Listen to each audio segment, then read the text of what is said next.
Bung Karno, Senayan, Jakarta untuk menukarkan tiket pertandingan Indonesia menghadapi Arab Saudi laga ke-6 kualifikasi Piala Dunia Zona Asia Grup C. Menang saat menghadapi Arab Saudi dalam laga ke-6 kualifikasi Piala Dunia Zona Asia Grup C. Kemenangan akan membuka peluang timnas Indonesia masuk ke peringkat 3 atau 4. Skuad Garuda malam ini akan menghadapi laga krusial melawan Malam ini tim Indonesia akan menerjunkan pemain-pemain dari naturalisasi. Ada pemain baru di sana. Kita harapkan kita masih memiliki semangat untuk menang.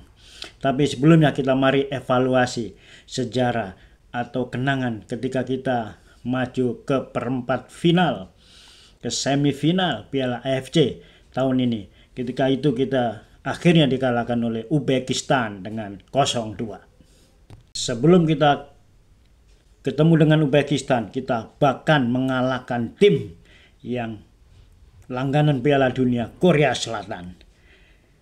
Dan setelah kita kalah dengan Uzbekistan 0-2, kita berhadapan dengan Irak untuk merebut posisi 3-4. Akhirnya kita kalah juga dengan Irak 3-1. Kemudian untuk meraih tiket Olimpiade 2024 kemarin kita harus ketemu dengan Kenya, tapi juga kalah dengan skor 0-1 dengan adu penalti.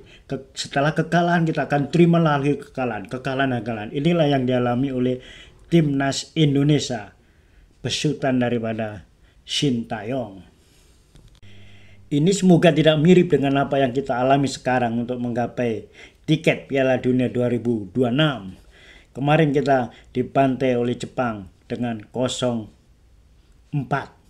Kemudian sebelumnya kita sebenarnya bisa menang melawan Cina, tapi kalah strategi dengan kita kecolongan terlebih dahulu tanpa menempatkan pemain-pemain dalam posisi starter yang tepat, sehingga kita akan ketinggalan 2 akhirnya ke 2-1.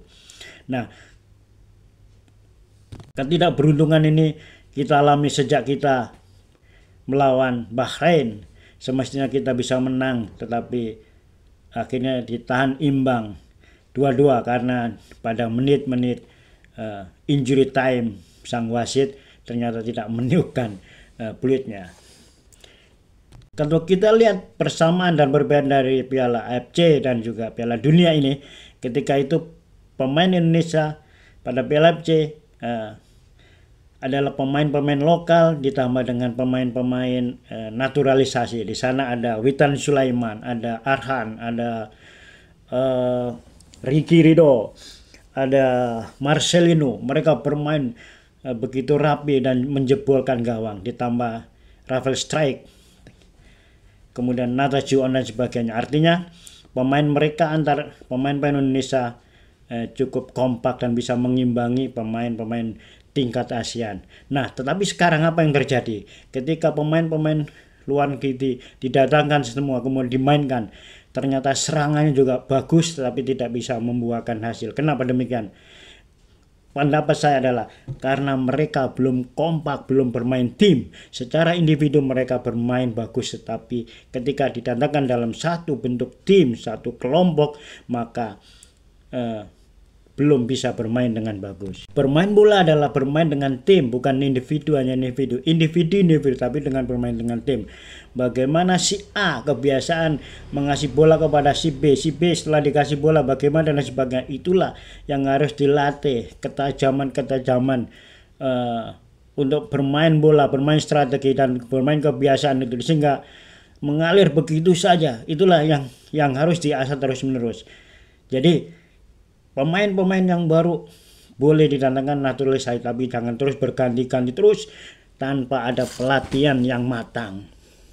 Berkaitan dengan Paes di awal-awal bagus, ternyata sekarang banyak kebobolan. Jadi Paes bukan berarti kiper yang tanpa kebobolan, tapi banyak juga kebobolan. Dulu kipernya adalah yang dari Persebaya, dari anak Surabaya, itu juga cukup bagus. Nah, ini bisa juga dipasangkan, diganti-gantikan. Nah, harapan kami hari ini kita bisa menang. Feeling saya kita bisa menang nih. Jadi jangan hanya ingin mencari pengalaman terus-menerus bertahun-tahun hanya mencari pembelajaran tanpa ada hasil. Saatnya kita menang, saatnya kita mendunia. Karena U15 saja kita bisa juara dunia. Bravo, Garuda di dadaku, Garuda di dadaku, Garuda di dadaku. Salam olahraga. 짧은 시간이지만 우리는 사우디랑 경기하기 위해서 잘 준비했다고 생각하면 되겠고요. 일단 우리 선수들이 사우디 제다에서 첫 경기를 힘들지만 잘 싸웠고 그런 부분에 있어서 우리 선수들도 나름대로 잘 준비가 되어 Itu dalam skuadnya yang masih mempercayakan Martin Pas sebagai kiper, Jai Ije sebagai kapten, Tom Haye, Ragnar Oratmangun, Marcelo Ferdinand dan Rafael Sturridge.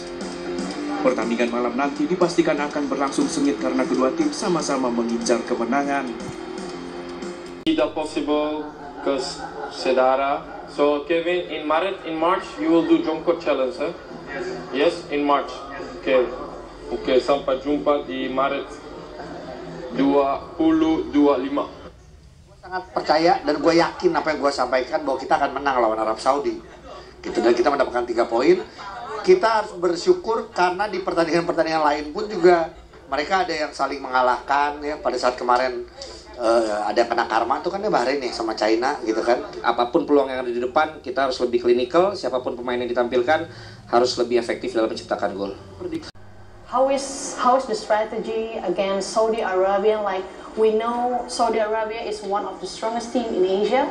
일단 우리 선수들이 사우디 가서 그래도 좋은 경기하면서 1대를 비기고 왔기 때문에 그런 기운을 우리 홈에서는 좀 더 좋은 스코어를 내서 이길 수 있는 그런 생각 갖고 있고 뭐 사우디는 우리 조에서도 아주 좋은 팀이고 강한 팀이면서도 우리가 할 수는 있다 그런 생각으로 한번 부딪혀 보려고 준비하고 있습니다. Well, Professor, we had draw in Jeddah before. So how about Indonesia's match will be at home?